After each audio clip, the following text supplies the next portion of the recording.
The easiest and most cost-effective way to get customers to visit your website and take an interest in your business and the services you offer are Google reviews. And if you don't have enough Google reviews in comparison to your competitors, or you have negative reviews, lowering your overall Google review rating, customers are just going to pass you by. Let me share 3 ways you can increase your Google reviews in the next 90 days or less.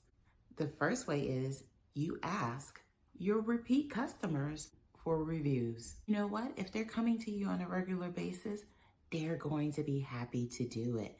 So just ask them. The second way is think about the customers you've had in the last 30 days. Ask them for a review. Make sure you have the link that you can send to them either via email, text, and don't forget to follow up.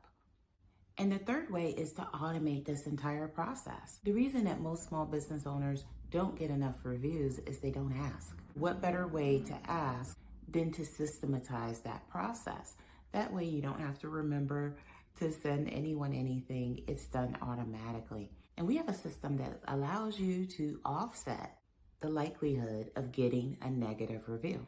So if you want to learn more about it, just comment start below this video, and I'll send the details to you for you to schedule a demo with us.